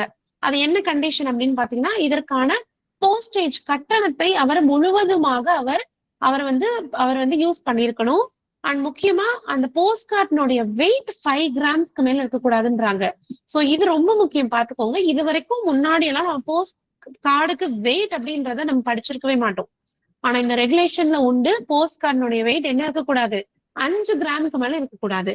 அண்ட் ஆல்சோ இதனுடைய மினிமம் மேக்ஸிமம் டைமென்ஷன் பாத்தீங்கன்னா மினிமம் உங்களுக்கு ஸ்டாண்டர்டான ஒரு இதுதான் 140 x 90 millimetre, 140 millimetre x 90 millimetre நீட அகலம் கூட இருக்கணும். அண்ட் போஸ்ட் கார்டு எப்படி அதுல லெட்டர் கார்டு அப்படின்னு பிரிண்ட் பண்ணிருக்கணுமோ, போஸ்ட் கார்டை நம்மளுடைய அட்ரஸ் சைட்ல ஹிந்திலயோ இங்கிலீஷ்லயோ கட்டாயமாக போஸ்ட் கார்டு பிரிண்ட் பண்ணணும். ஓகே, சப்ஸ்டன்ஸை பொறுத்த வரைக்கும் அதனுடைய திக்னஸ் பொறுத்த வரைக்கும் பாத்தீங்கன்னா, சோ நம்ம டிபார்ட்மெண்ட்ல கிடைக்கக்கூடிய போஸ்ட் கார்டை விட ரொம்ப திக்காவும் இருக்கக்கூடாது, அதை விட ரொம்ப மெலிசா தின்னாவும் இருக்கக்கூடாது, அந்த மாதிரி இருக்கணும். சோ அடுத்து இதுக்கு ஒரு சில கண்டிஷன்ஸ் எல்லாம் பிரிஸ்கிரைப் பண்றாங்க.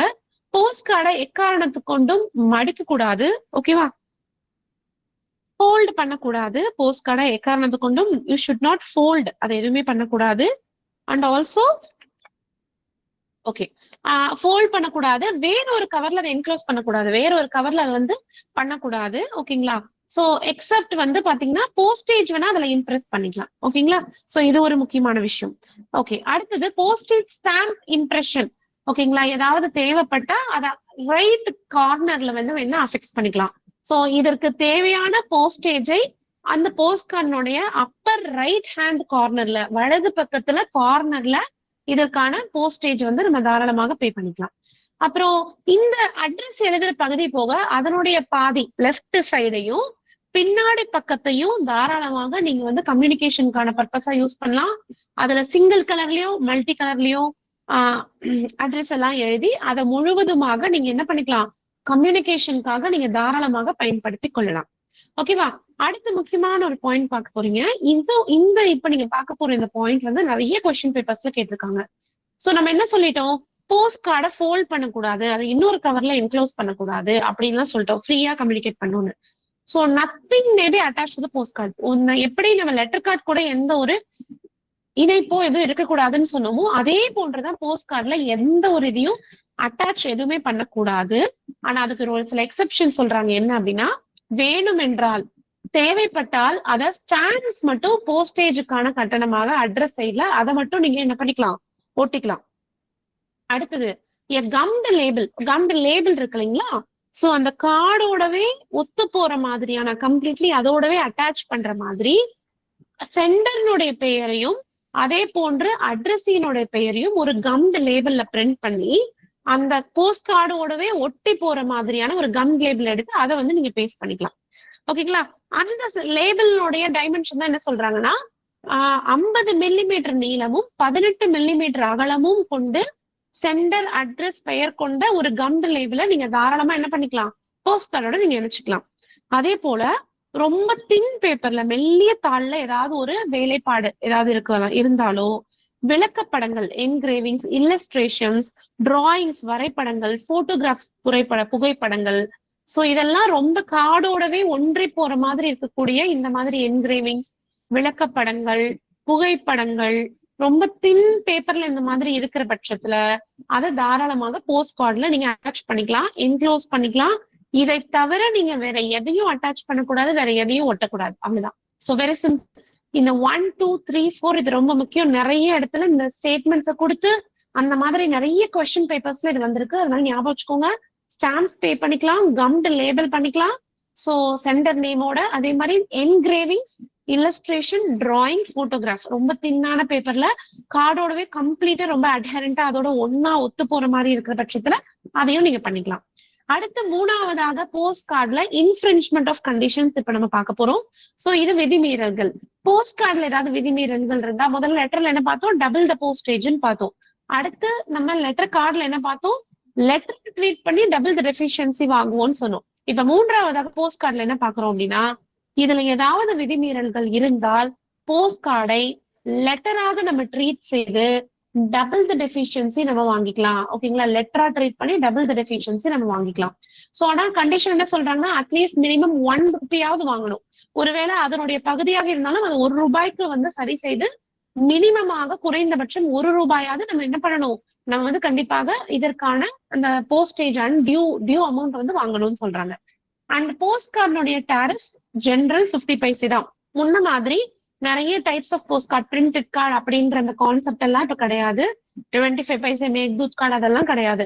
சோ போஸ்ட் கார்டுடைய டாரிஃப் இந்த ரெகுலேஷன் படி ஒரே ஒரு போஸ்ட் கார்டு தான், அதுக்கு ஒரே ஒரு விலை தான், அது 50 பைசா தான். ஓகேங்களா? சோ இது வந்து போஸ்ட் கார்டை பத்தினது. அடுத்தது நமக்கு பார்க்க போற 4வது முக்கியமான விஷயம் என்னன்னு அப்படின்னு பாத்தீங்கன்னா, புக் போஸ்ட். ஓகேங்களா? சோ புக் போஸ்ட் வந்து புக் பேக்கெட்னு சொல்லலாம் அல்லது புக் போஸ்ட் அப்படின்னு சொல்லலாம். சோ இதுல என்னென்ன மாதிரி பொருட்கள் அனுப்பலாம் அப்படின்னு பார்க்க போறோம்.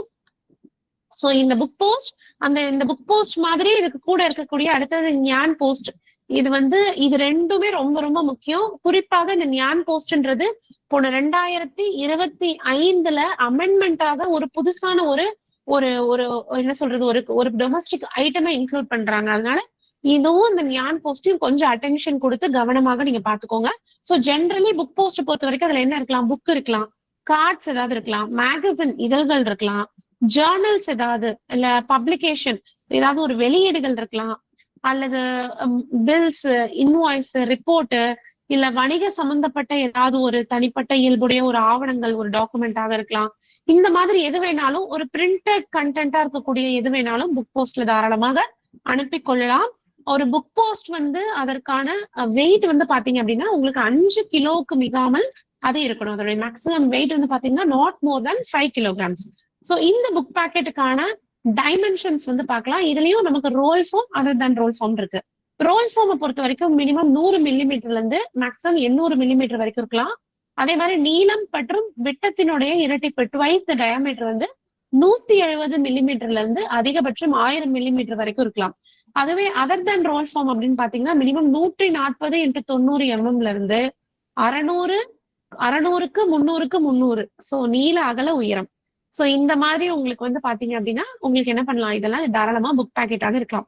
சோ இது கீழே ஒரு இது போடுறாங்க பாருங்க. புக் பேக்கெட் வந்து ஒரு கார்டு வடிவுல நீங்க அனுப்புறீங்க அப்படின்னா, அது அந்த கார்டு வடிவுல ஒரு புக் போஸ்ட் நீங்க அனுப்புறீங்க அப்படின்னா அது வந்து பிளெக்சிபிளா எப்படி இருக்கணும் அப்படின்னா, நம்மளுடைய போஸ்ட் கார்டை விட திக்காவும் இல்லாம தின்னாவும் இல்லாம அந்த வடிவுல இருக்கணும் அப்படின்றத சொல்றாங்க. சோ இதெல்லாம் புக் பேக்கெட்னுடைய டைமென்ஷன். சோ ஜென்ரலி உங்களுக்கு வந்து பாத்தீங்க அப்படின்னா புக் பேக்கெட்டை பொறுத்த வரைக்கும் என்ன பண்றாங்கன்னா அன்ஃபாஸ்டன்ட் என்வலப்ல அனுப்பணும்ன்றாங்க. அதாவது அந்த என்வலப்பை முழுவதுமாக ஒட்டி விடக்கூடாது, ஒரு ஓப்பன் கண்டிஷன்ல தான் அனுப்பணும். ஓகேங்களா? குறிப்பா அந்த டைமென்ஷன்ஸ் எல்லாமே நம்ம இங்க பாத்துட்டோம் இல்லையா, மினிமம் வந்து எவ்வளவு இருக்கலாம் அப்படின்றது எல்லாமே பாத்துட்டோம். அடுத்தது முக்கியமாக புக் போஸ்ட் அப்படின்றது அந்த அட்ரஸ் சைட்ல டாப்ல கண்டிப்பாக மென்ஷன் பண்ணிருக்கணும். புக் பாஸ்ட் வந்து கவர் இல்லாமலும் அனுப்பலாம், அல்லது அன்ஃபாஸ்டன் என்வலப், அதாவது முழுவதுமாக ஒட்டப்படாத நிரப்பப்படாத ஒட்டப்படாத என்வலப்ல அனுப்பலாம். அந்த கவர்ல புக் போஸ்ட் அப்படின்றது எழுதியிருக்கும். எதுக்காக அப்படின்னா ஆய்விற்காக, ஏதாவது இடையில ஏதாவது நமக்கு வேணும் அப்படின்ற for the purpose of examination இதை நீங்க ஆய்வு மேற்கொள்வதற்காக இந்த புக் போஸ்ட் அப்படின்றத நீங்க தாராளமாக ஒரு ஓப்பன் கண்டிஷன்ல இருக்கக்கூடிய கவர்ல தான் நம்ம அனுப்பணும். அண்ட் இந்த புக் போஸ்ட்ல என்னெல்லாம் இருக்கக்கூடாது அப்படின்னு பாத்தீங்கன்னா, பேப்பர் மணி எதுவுமே இருக்கக்கூடாது. ஓகேங்களா? சோ செக், பேங்க்ஸ், பில்ஸ் இதெல்லாம் இருக்கக்கூடாது. பேப்பர் மணி எதுவுமே இருக்கக்கூடாது. பணம் சம்பந்தப்பட்ட ஒரு வியாபார சம்பந்தப்பட்ட இதனால அவங்க பணம் இது பண்ணலாம், கமர்ஷியல் ஆக்கலாம் அப்படின்ற மாதிரி எதுவுமே கண்டிப்பா இந்த புக் பாஸ்ட்ல இருக்கக்கூடாது. அதுல ஒன்னே ஒண்ணு என்ன இருக்கலாம் அப்படின்னு பாத்தீங்கன்னா, ஒரு போஸ்ட் கார்டோ ரேப்பரோ சென்டர் தன்னுடைய அட்ரஸ் எழுதி அதற்குள்ள வேணா வந்து போடலாமே தவிர இதை தாண்டி வேற எதுவுமே இருக்கக்கூடாது. ஓகேங்களா? சோ இது ஒரு முக்கியமான விஷயம். அதுல பேப்பர் மணி எதுவுமே சம்பந்தப்பட்டது இருக்கவே இருக்கக்கூடாது. சோ குறிப்பாக இந்த புக் போஸ்ட்னுடைய விதிமீறல்கள், இன்ஃபிரிஞ்ச்மெண்ட் ஆஃப் கண்டிஷன்ஸ் ஏதாவது இருந்ததுன்னா அதை எப்படி டீல் பண்ணலாம் பார்க்கலாம்.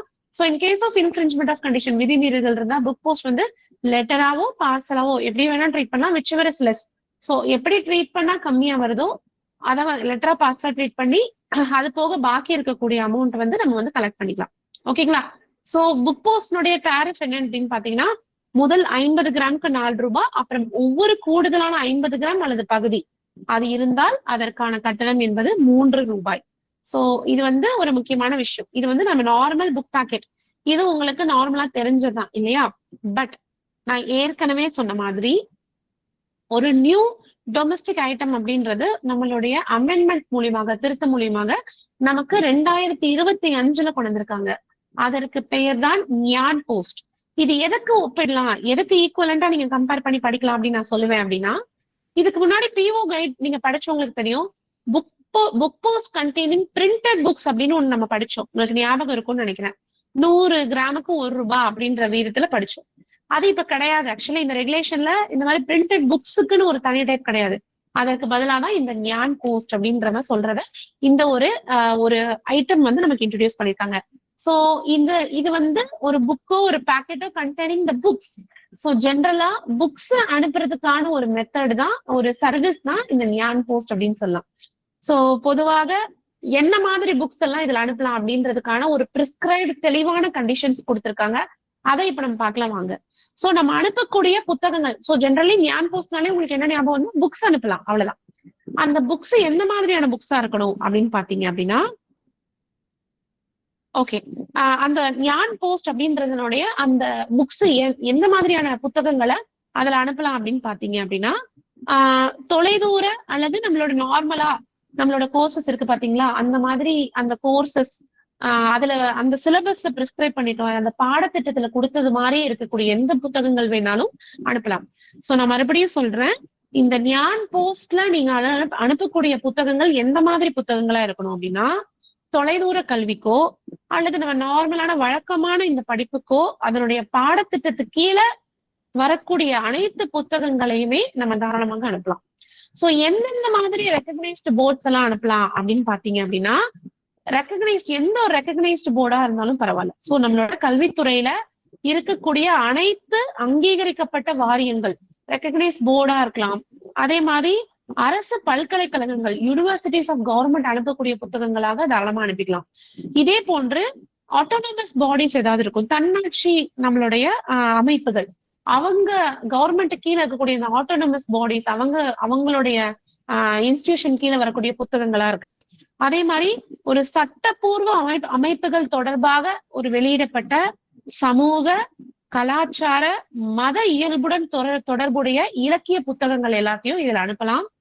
அண்ட் முக்கியமாக போட்டித் தேர்வுக்காக, அதாவது எக்ஸாம் ஆஸ்பிரன்ஸ் போட்டித் தேர்வுக்காக பயன்படுத்தக்கூடிய அதுக்கு சம்பந்தப்பட்ட புத்தகங்கள் எல்லாத்தையும் இதுல அனுப்பலாம். சோ புத்தகங்கள் அனுப்பலாம். ஆனா என்னென்ன போர்டெல்லாம் இதுல ரெக்கக்னைஸ்டு போர்டு, ஆட்டோனமஸ் பாடி, என்னென்ன சம்பந்தப்பட்ட இலக்கியங்கள் இது எல்லாம் அனுப்பலாம் அப்படின்றதுதான் இதனுடைய கண்டிஷன்ஸ். அடுத்த ஸ்லைடு இப்ப நீங்க பாக்கலாம். இப்ப அடுத்து நீங்க பாக்குறீங்க இல்லையா, ஞான் போஸ்ட். சோ இப்ப இதுல என்ன சொல்றாங்கன்னா, இப்ப எதெல்லாம் அனுப்பலாம்னு பாத்துரும், எந்தெந்த மாதிரி புக்ஸ் அனுப்பலாம். சோ ஒரு நார்மலா அங்கீகரிக்கப்பட்ட ஒரு போர்டுல இருந்து வரக்கூடிய அதா இருக்கலாம், யூனிவர்சிட்டிஸ் இருக்கலாம், எல்லாம் பண்ணலாம். அடுத்து நீங்க என்ன பண்ணலாம்னா, இது எந்த ஒரு புக்கோ பேக்கெட்டோ எந்த மாதிரி புத்தகங்களை அனுப்பக்கூடாது அப்படின்றத இந்த ஸ்கிரீன்ல நீங்க பாக்கலாம். சோ என்ன பண்றாங்கன்னா, they shall not contain any publication published at regular intervals. அதாவது இடையிடையே அவ்வப்போது வெளியிடக்கூடிய ஒரு வெளியீடாக அது இருக்கக்கூடாது. குறிப்பாக மாத இதழ், வார இதழ், இந்த மாதிரி பீரியாடிக்கல்ஸ் அவ்வப்போது ஒரு ரெகுலரான ஒரு கால வரையில வெளியிடக்கூடிய ஒரு பப்ளிகேஷனாக, ஒரு வெளியீடாக அது கண்டிப்பாக இருக்கக்கூடாது. முக்கியமாக இதுல அனுப்பக்கூடிய புத்தகங்களுக்கு மேல வெளியில ஞான் போஸ்ட் அப்படின்ற சூப்பர்ஸ்கிரிப்ஷனை கட்டாயமாக இது கொண்டிருக்க வேண்டும். நீங்க அனுப்பக்கூடிய புத்தகங்கள்ல எந்த விதமான அட்வர்டைஸ்மெண்ட் விளம்பரங்களும் கண்டிப்பாக இதுல இருக்கக்கூடாது. அதர் தேன் இந்த லிஸ்ட் ஆஃப் புக்ஸ், இதுல என்னென்ன புக்ஸ் எல்லாம் நம்ம அனுப்புறோம் அப்படின்ற மாதிரி, அதை தவிர வேற எதுவும் இருக்கக்கூடாது. அடுத்தது அந்த நேம் ஆஃப் தி பிரிண்டர், இது யாரை அச்சிட்டாங்களோ அல்லது யாரு வெளியிட்டாங்களோ அவர்களுடைய பெயர் வேண்டுமானாலும் இருக்கலாம். குறிப்பாக no book of business of commercial nature, அதாவது வியாபார சம்பந்தப்பட்ட, ஓகேங்களா, வியாபார சம்பந்தப்பட்ட எந்த ஒரு கமர்ஷியல் நேச்சர் இருக்கக்கூடிய எந்த ஒரு புக்ஸும் கண்டிப்பாக இந்த ஞான் போஸ்ட்ல நம்ம அனுப்பக்கூடாது. இதான் ரெகுலேஷன். ஓகேங்களா. சோ எதெல்லாம் அனுப்பலாம்னு பாத்துட்டோம், எதெல்லாம் அனுப்பக்கூடாதுன்னு பாத்துட்டோம். எதெல்லாம் அனுப்பக்கூடாது, ரெகுலர் இன்டர்வல்ஸ்ல வரக்கூடிய பப்ளிகேஷன்ஸ் அனுப்பக்கூடாது, அட்வர்டைஸ்மெண்ட் இருக்கிற புக்ஸ் அனுப்பக்கூடாது, கமர்ஷியலா வியாபார நோக்கில் இந்த மாதிரி அனுப்பக்கூடிய அந்த மாதிரி புக்ஸும் இதுல இருக்கக்கூடாது. ஓகேங்களா. அடுத்தது நீங்க பார்க்க போற இது என்னன்னு பாத்தீங்கன்னா, அந்த ஞான் போஸ்ட்ல நீங்க அனுப்பக்கூடிய புக்கோ அந்த பேக்கெட்ல என்ன இருக்கக்கூடாதுன்னா, வேற எந்த வகையிலையும் ரீப்ரொடியூஸ் பண்ற, அதாவது ஒரு மறு உருவாக்கம் செய்யப்பட்ட அந்த மாதிரியான விஷயங்கள் இருக்கக்கூடாது. ஓகேங்களா. சோ ஜென்ரலா அதுல பாத்தீங்க அப்படின்னா ஒரு நார்மலான கண்டென்ட் இருக்கணுமே தவிர வேறு எந்த வகையிலையும் ஒரு ரீப்ரொடியூஸ் செய்து ஒரு மறு உருவாக்கம் செய்யப்பட்ட ஒரு கேரக்டரோ அதை பத்தின ஒரு சுவடோ எதுவுமே அதுல இருக்கக்கூடாது அப்படின்றத சொல்றாங்க. ஓகேவா. ஆனா இதுல என்ன சொல்றாங்கன்னா, இதுக்கு ஒரு எக்ஸப்ஷன் ஒண்ணு கொடுக்குறாங்க. இது ரொம்ப முக்கியம் பாத்துக்கோங்க. இதுல எதுவும் அந்த மாதிரி வேற எதுவும் கைப்பட எழுதக்கூடாது. பப்ளிஷ் செய்ததுக்கு அப்புறமா வேற எதுவுமே பண்ணக்கூடாது. ஆனா ஒரே ஒரு எக்ஸப்ஷன் தராங்க. என்ன அப்படின்னா, இதை அனுப்பக்கூடிய அந்த நபரோ அல்ல இதை பெறக்கூடிய நபரோட பெயரை மட்டும் நம்ம மென்ஷன் பண்ணலாம் அப்படின்றாங்க. அது போக காம்ப்ளிமெண்டரி நேச்சர்ல அந்த ஓனர் தன்னோட இனிஷியலை போட்டு ஒரு காம்ப்ளிமெண்டரி நேச்சர்ல பாராட்டும் வகையில ஏதாவது ஒரு விஷயங்கள் எழுதியிருந்தால் அதை மட்டும் அலௌடு. சோ அந்த அவங்களுடைய தனிப்பட்ட பெயர், தேதி, இந்த புக் அனுப்பக்கூடிய தேதி, யார் அனுப்புறா அவங்க பத்தின டீடைல்ஸ், அண்ட் காம்ப்ளிமெண்டரி நேச்சர்ல ஏதாவது பாராட்டும் வகையில ஏதாவது ஒரு விஷயம் விஷ் பண்ணி ஒண்ணு அனுப்புறாங்க அப்படின்னா அதை மட்டும் எழுதிக்கலாம் அப்படின்றது சொல்றாங்க. அடுத்தது முக்கியமா விலைப்பட்டியல்கள், பிரைஸ் லிஸ்ட் எதுவும் அதுல இருக்கக்கூடாது. விலைப்பட்டியல்கள், ஆர்டர்ஸ் ஃபார் சப்ளை, மறுபடியும் நீங்க சப்ளை பண்றதுக்கு ஆர்டர்ஸ் ஏதாவது வேணா அதுக்கு ஆர்டர் பண்றதுக்கான லிஸ்ட், இது எல்லாமே கண்டிப்பா அதுல இருக்கவே கூடாது. வேணா அந்த சம்பந்தப்பட்ட அந்த ஒரு பர்டிகுலர் புக்கோட பில்லோ அது வேணா இருக்கலாமே தவிர பொதுவாக இந்த பப்ளிகேஷனுடைய பிரைஸ் லிஸ்ட் தான், நீங்க ஆர்டர்ஸ் இந்த ஃபார்மை ஃபில் பண்ணி நீங்க அனுப்பலாம் அப்படின்ற மாதிரி எந்த ஒரு விலைப்பட்டியலோ ஆர்டர் பண்றதுக்கான சப்ளை பண்றதுக்கான காப்பியோ கண்டிப்பாக அந்த புத்தகத்தினுள் இருக்கக்கூடாது. ஓகேங்களா. இது ஒரு முக்கியமான கண்டிஷன். அடுத்து இந்த ஞான் போஸ்டுக்குனே ஒரு சில என்ன சொல்றது, ஒரு சில சர்வீசஸ் நம்ம டிபார்ட்மெண்ட்ல ப்ரொவைட் பண்றாங்க. அது என்ன அப்படின்றது ஸ்கிரீன்ல இருக்கலாம் பாருங்க. சோ இந்த ஞான் போஸ்ட்ல புக் பண்ண ஐட்டம்ஸ் அத்தனையுமே டிராக்கபிள் ஐட்டமாக இருக்கும். கட்டாயமாக எங்க இருக்கிறது, எப்பொழுது அனுப்பப்பட்டது, பெறப்பட்டதா அப்படின்ற கம்ப்ளீட் ட்ராக்கிங் டீடைல்ஸோட நமக்கு ஞான் போஸ்ட் இருக்கும். அண்ட் முக்கியமா இந்த ஞான் போஸ்ட்ல அனுப்பக்கூடிய இந்த ஐட்டம்ஸ் எல்லாருமே அட்ரஸ் ஸ்பெசிபிக், எல்லாமே அட்ரஸ் ஸ்பெசிபிக், அட்ரஸி ஸ்பெசிபிக் இல்ல, அந்த சம்பந்தப்பட்ட முகவரிதாரருக்கு சம்பந்தப்பட்ட யார்கிட்ட வேணாலும் கொடுக்கலாம். சோ ஸ்பீட் போஸ்ட் போலவே இதுவும் இந்த ஞான் போஸ்டும் ஒரு அட்ரஸ் ஸ்பெசிபிக். அடுத்தது இந்த ஞான் போஸ்டை நம்ம தரை வழியாக தான் நம்ம வந்து அனுப்புவோம். It can be transmitted only through surface mode. இந்த ஞான் போஸ்டுக்கு நம்ம மதிப்பு கூட்டிய சேவைகள், வேல்யூ ஆடட் சர்வீஸ் ஆன ரெஜிஸ்ட்ரேஷன் சேவை, ப்ரூஃப் ஆஃப் டெலிவரி பிஓடி சேவை மற்றும் இன்சூரன்ஸ் சேவைகளை தாராளமாக பெற்றுக்கொள்ளலாம். அதற்கென்ற ஃபீஸ் கட்டணத்தை செலுத்தி மதிப்பு கூட்டு சேவையான ரெஜிஸ்டர் பண்றது, பிஓடியோட புக் பண்றது, இன்சூரன்ஸ் போன்ற வசதியும் தாராளமாக பெற்றுக்கொள்ளலாம். ஞான் போஸ்டில் புக் செய்யப்படக்கூடிய அனைத்து நம்மளுடைய ஐட்டம்ஸ்க்குமே கண்டிப்பாக சென்டர் அட்ரஸ் அனுப்பப்படும். அதே மாதிரி யாருக்கு நம்ம அனுப்புறோன்ற அந்த ரிட்டர்ன் அட்ரஸ் எல்லாமே கண்டிப்பாக இருக்கணும். சோ இதெல்லாம் ஒரு சில டேர்ம்ஸ் அண்ட் கண்டிஷன்ஸ். இதுல இன்ஃபிரிஞ்ச்மெண்ட் ஆஃப் கண்டிஷன்னா என்ன ஆகுது? ஒரு ஞான் போஸ்ட்ல விதிமீறல்கள் இருந்தா அது என்ன, எப்படி நம்ம ட்ரீட் பண்றது அப்படின்றதா இந்த ஸ்கிரீன்ல பாப்பீங்க. சோ இதுல வந்து பாத்தீங்கன்னா ஏதாவது விதிமீறல்கள் இருந்தா அத இந்தியா போஸ்ட் பார்சல் ரீட்டைல் பார்சலாக கருதி எவ்வளவு சார்ஜஸ் நமக்கு கொடுத்திருக்காங்களோ டபுள் த டெஃபிஷியன்சி போட்டு ஏற்கனவே பே பண்ண போஸ்டேஜை கழிச்சுட்டு என்ன பண்ணணுமோ அதை நம்ம வாங்கிப்போம். சோ இதான் இன்ஃபிரிஞ்ச்மெண்ட் ஆஃப் கண்டிஷன்ஸ். அண்ட் குறிப்பாக இந்த ஞான் போஸ்டோடைய மினிமம் மேக்ஸிமம் வெயிட் பாத்தீங்கன்னா மினிமம் 300 கிராம் அண்ட் அதிகபட்சமாக 5 கிலோ வரைக்கும் அனுப்பிக்கலாம். சோ புக் பேக்கெட்டோட அதே மேக்ஸிமம் வெயிட் தான், ஆனா மினிமம் வெயிட்னு ஒண்ணு பிரிஸ்கிரைப் பண்ணிக்காங்க. மினிமம் 300 கிராம் வந்து இதனுடைய டாரிஃப். ஓகேங்களா? சோ இதான் minimum maximum weight of Gyan post. And இதனுடைய விலை பட்டியல் டாரிஃப் என்ன அப்படின்றது பாக்குறீங்க. சோ டாரிஃப் வந்து எப்படி இருக்கு அப்படின்னு பாத்தீங்கன்னா இந்த டேபிள் இருக்கிற மாதிரி பார்க்கலாம். 300 கிராம் மினிமம் 300 சொல்லிட்டோம். அந்த மினிமம் டாரிஃப் வந்து 20 ரூபாய். அடுத்தது 301 to 500 அந்த மாதிரி. சோ எப்படி போட்டிருக்காங்க அப்படின்றத ஒரு குவிக்கா சொல்லிடுறேன். முதல்ல 300 ஓகே, அது உங்களுக்கு தெரிஞ்சதா மினிமம் வெயிட். அப்புறம் 301 இருந்து அது 500, அடுத்து அந்த 1/2 கிலோக்கு ஈக்குவேட் பண்ணிருக்காங்க. அடுத்து 1 கிலோ 501 to 1000 கிராம். அதுக்கப்புறம் எல்லாமே 1000 தான் இன்க்ரீஸ் ஆகும். 1001 to 2000, 2001 to 3000, 3001 to 4000, இந்த மாதிரி 1000 போகும். சோ முதல் 3 தான் அந்த மாதிரி 1 கிலோக்குள்ள இருக்கும். மத்த எல்லாமே ஒரு கிலோ போகும். டாரிஃப் பாத்தீங்கன்னா முதல்ல 20 இருக்கும், அப்புறம் 5 இன்க்ரீஸ் ஆகும் 25, அடுத்து வந்து 10 இன்க்ரீஸ் ஆகும் 35 வரும். இந்த அடுத்த 3மே வந்து பாத்தீங்க அப்படின்னா உங்களுக்கு வந்து 15 ரூபாய் வந்து உங்களுக்கு இன்க்ரீஸ் ஆகும். அந்த கடைசியா வந்து பாத்தீங்க அப்படின்னா கடைசி டாரிஃப் மட்டும் 20 ரூபாய் இன்க்ரீஸ் ஆகும். ஓகேங்களா? ஃபர்ஸ்ட் 20 ரூபாய் டாரிஃப் ஞாபகம் வச்சுக்கோங்க. கடைசி 100 வரைக்கும் இருக்கு. முதல் டாரிஃப் வந்து 5 ரூபாய் எக்ஸீட் ஆகும். முதல் இது மட்டும் ஒரு ஜம்ப்ல 5, அதுக்கு அடுத்து 10, ஒரு 10 இன்க்ரீஸ் ஆகும். அதுக்கு அடுத்த 3மே வந்து பாத்தீங்க அப்படின்னா 15 ரூபாய் கேப்ல இருக்கும். 35, 50, 65 இருக்கும். 80 4மே. ஓகேங்களா? அடுத்தது கடைசி மட்டும் 20 ரூபாய் வந்து ஒரு ஜம்ப் இருக்கும். சோ இந்த மாதிரி நீங்க ஞாபகம் வச்சுக்கோங்க.